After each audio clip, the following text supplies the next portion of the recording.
All right, Shabbat Shalom, Shabbat Shalom, Shabbat Shalom. You live and direct with your Akazaki Yahoo on this Shavuots evening. We are here to commemorate the Feast of Shavuots, or the Feast of Weeks.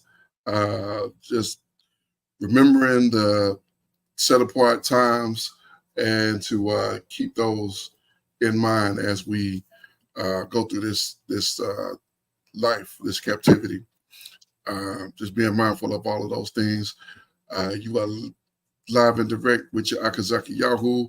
I'm joined by my most esteemed Ak Kenanaya. Shalom, Shabbat Shalom, Aki. Hey, Shabbat Shalom, Aki. Shabbaton Yasharal. Call Halal Yahweh. Bahashem Yahweh Shah HaMashiach. Barakatah. Hallelujah. Hallelujah. All praises to Yahweh in the name, first of all, happy Sabbath. All praises to Yahweh in the name of his beloved son, Yahweh Shah, the HaMashiach, the Messiah. Bless you all. Bless you. And praises, hallelujah. Praises to the Father. Hallelujah. Yes, indeed. So we're going to jump right into the book of, go ahead, where we going? So, yeah, Khan, for this Shavuots, we're not going to be before you all too long with the scripts, but, we definitely did want to break bread and extend our convocation with those who are able to tune in or who might at some point tune in. So, let's go ahead and get straight into it. Let's begin at Leviticus chapter 23. Tis is the season while we're gathered this afternoon. So Leviticus chapter 23, and I want you to begin reading at verse 15. Verse 15. Okay. This is the book of Leviticus, where we're caught. Chapter 23 and verse 15. And you shall count unto you from tomorrow after the Sabbath, from the day I brought from the day that you brought the sheaf out of the wave offering, 7 Sabbaths shall be complete. God, so those 7 Sabbaths, 7 weeks, this being the Feast of Weeks, right? Mm-hmm. We began that count the Sabbath that followed after Pesach, right? Okay. So we began counting 50 days after that Sabbath, and that led us to today. Today is the day, right? Continue out. Indeed. Verse 16, even unto tomorrow, after the 7 Sabbaths shall be numbered 50 days. Shall you number 50 days, and you shall offer a new meat offering unto Yahweh. You shall bring out of your habitations 2 wave loaves and 2 tenth steals. They shall be of fine flour. They shall be baken with leaven. They are the first fruits unto Yahweh. God. So stopping right there, we know that Mashiach was our first fruits. We also are the Most High's first fruits, being His chosen, right? I believe that's all we need from where we are, Leviticus chapter 23. But we want to show the people that this is indeed a feast where we are together, right? But pull Devarim chapter 16.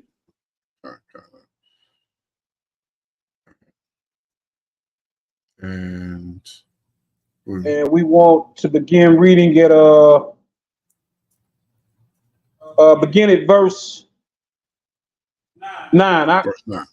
All right, this is the book of Deuteronomy, or Devarim, chapter number 16 and verse 9. 7 weeks shall you number unto you, begin to number the 7 weeks from such time you shall begin. Such time you begin to put the sickle to the corn, starting from the sickle to the corn. And if we was, still doing that stuff, then we would know about these things. This tell you how far off we are. Indeed, I keep. Verse 10. And you shall keep the feast of weeks unto Yahuwah, or Yahweh, your power, with a tribute of a free will offering of your hand, which you shall give unto Yahweh your power, according to as Yahweh your power increase you. And you shall rejoice before Yahweh your power, you and your son and your daughter and your manservant and your maidservant and the Levites that are within your gates, and the strangers and the fatherless and the widow that are among you, in the place which Yahweh your power have chosen to place his name there. So just stopping right there. All of a man's household that are of the nation of Yasharal are to be memorializing and keeping this feast day. Mm-hmm. But the latter half of that verse right there, in the place which Yahweh your power have chosen to place his name there. This script right here has given brothers the idea that being that we are no longer in the land where the Most High has placed his name, that this is something that we shouldn't be doing, or that we are in error for doing so. We wholeheartedly disagree with that. Now, can we keep this feast the way that he had intended us to do? The truth is no, but this is indeed a feast that we will forever memorialize, remembering. But continue with verse 5. This is why we memorialize it, why we continue even this day, right? Verse 12. Okay. And you shall remember that you were bondmen in Mizraim, and you shall observe and do these statutes. So remembering that our ancestors were in rigorous bondage in Mizraim, and remembering that the Most High made an end of that nation and those people for the namesake of his people, right? Redeeming his people from that bondage, leading us to a land flowing with milk and honey, right? This is something that we should want to memorialize, something that we have to look forward to again, because we find ourselves in captivity once more, right? So he did it before, he's going to do it again. This is something that we want to remember, right? So, let's fast forward a few thousand years, or a couple thousand years, and let's go to the book of Acts, chapter 2. And the reason I want to bring this out is because many of our brothers and sisters that are stuck in that first day institution called the Christian Church, which really, when they call themselves, like, they don't do the Christians of the first century any justice by calling themselves that, because those brothers from the first century church or first assembly were keeping commandments, law, statute, and commandments, keeping feast days, right? And they can't call me a liar, right? Because we can read it, right? Now, another reason I wanted to bring this forth is we've got some brothers and sisters that say we no longer have to honor the Sabbath. But see, if we don't have that Sabbath day, we don't know when to begin this count for Shavuots, because we begin that count the Sabbath after Pesach, right? Indeed. So if you're no longer keeping a Sabbath, you're not going to know when to number those days. And if you say that we don't have to do that after Mashiach, well, what we're going to read in Acts chapter 2 is going to counter that belief, right? Okay. Because, all right, but go ahead, just bring it out. I begin at verse 1. Verse 1 is the book of Acts, chapter number 2, and verse number 1. It says, and when the day of Shavuots was fully come, they were all of one accord in one place. And suddenly there came a sound from Shamaim, as of a rushing mighty wind, and it filled all the house where they were sitting. Read, come. And there appeared unto them cloven tongues, like as a fire, and it set upon each of them. And they were filled with Hakodesh Ruach, and began to speak with other tongues, as the Spirit gave them utterance. Who was all there? Verse 5, and there were dwelling at Jerusalem Yahudim, devout men out of every nation under Shamaim. Now, when there was noise abroad, the multitude came together and were confounded, because that every man heard them speak in his own language. And So stopping right there. So something supernatural took place during this feast day. If you want to be poo-put and just half motioning through this walk, through what the Most High has declared unto you, you're gonna overlook this feast day. Right. You're gonna think that this is something not that important, but this was something supernatural that took place. The Ruach descended and filled these men, and we know that they all led powerful ministries after this. Remembering that 50 days before this, these men were shook at one point. Their shepherd had been struck down, but then he came to them and told them, he opened up the scriptures to them, gave them hope, also gave them the commandment to tarry in Jerusalem until the Ruach descend. And it descended after, this feast day, right? Indeed. So, you got anything out? No, indeed. I was agreeing with you. Yes. So, I'm not going to have you read all this out. This is a feast day, a day that we rejoice in, a day that we have a convocation, a day that we break bread. We find ourselves couple of thousand years after this, find ourselves in captivity, memorializing this date like our forefathers had done as well, in captivity. And we don't have to wonder if this was something that our ancestors did, like keeping this feast day or memorializing this feast day in captivity. All we need to do is go to the Apocrypha and we can see what was going on. But yeah, if you could pull the book of Tobit, beginning at chapter 1. All right. This is the book of Tobit, chapter number 1, verse number 1. The book of the words of Tobit, son of Tobiah, the son of Aniel, the son of Adulam, the son of Gabiah, the seed of Aziel, the tribe of Naphtali. So, this is one of the tribes of the 12 patriarchs, Naphtali, right? Continue, who in the time of Ener-Meser, king of Assyria, led captive out of the Thisbe, which is at the right hand of the city, which is called properly Naphtali in Galilee above Ashur. Right. So, stopping right there, some people might hear that name and man, that sounds familiar. But yes, this is indeed speaking about the same land that our king and kinsman redeemer came from.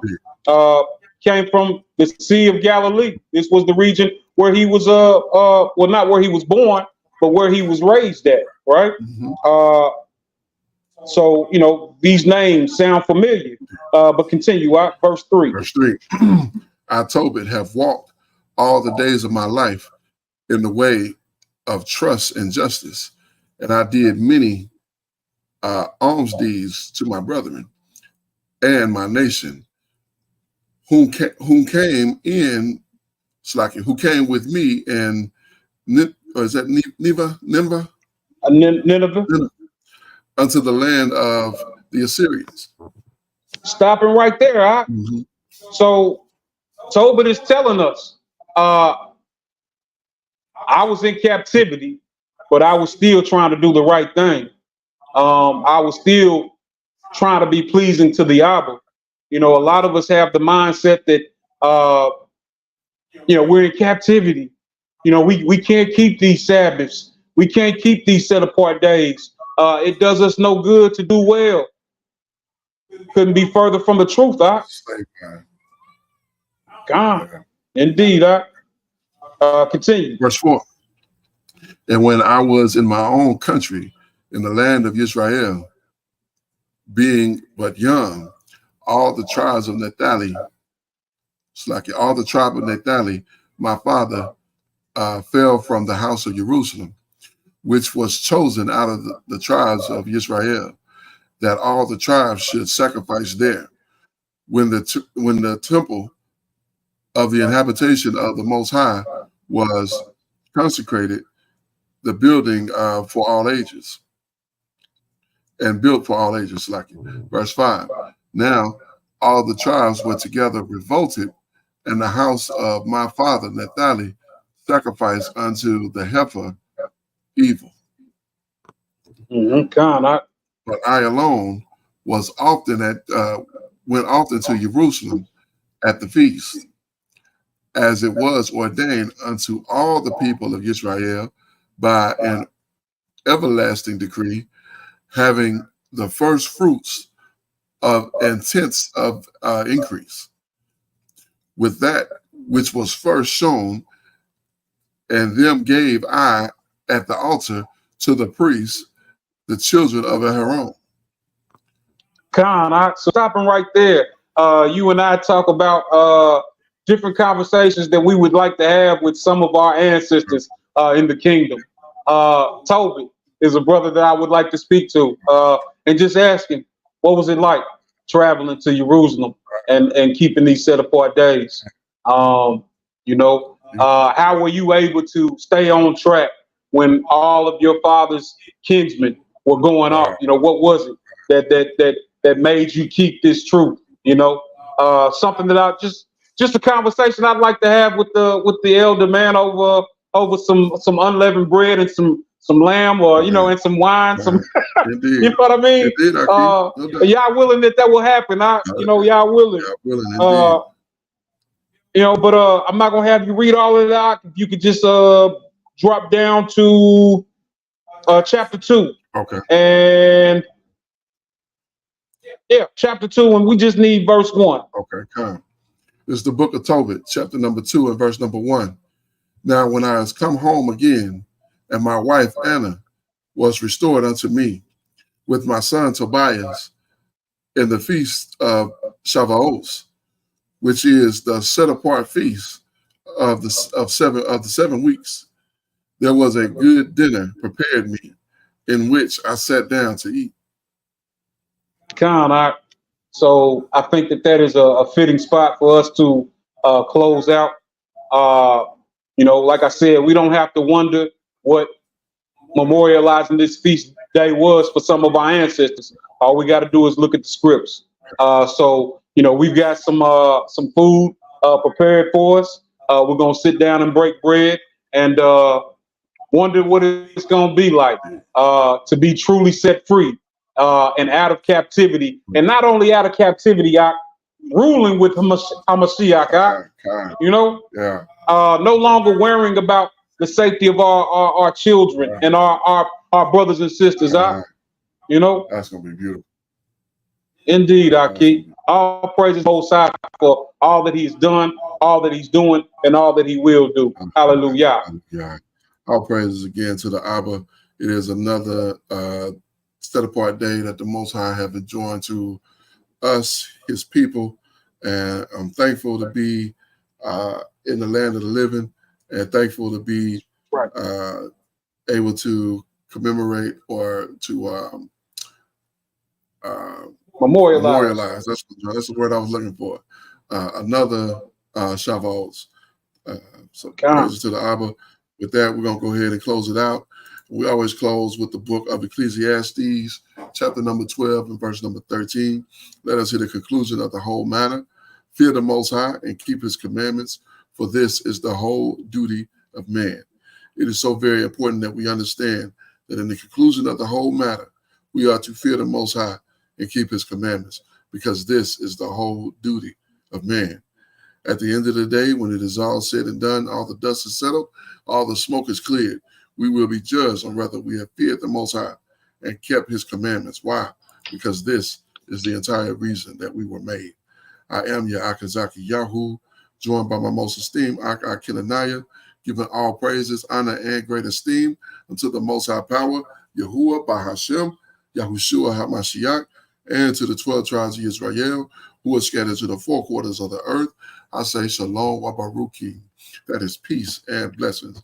And I cannot wait to the day that the Most High brings us back together and we are once again 12 tribes, one family, one nation, under the Most High Power, under one covenant, and back in our own land with a heart of flesh and not a heart of stone. Until that day, Shabbat Shalom, family. Shabbat Shalom, Mishpachah. Praise to the Father. Hallelujah.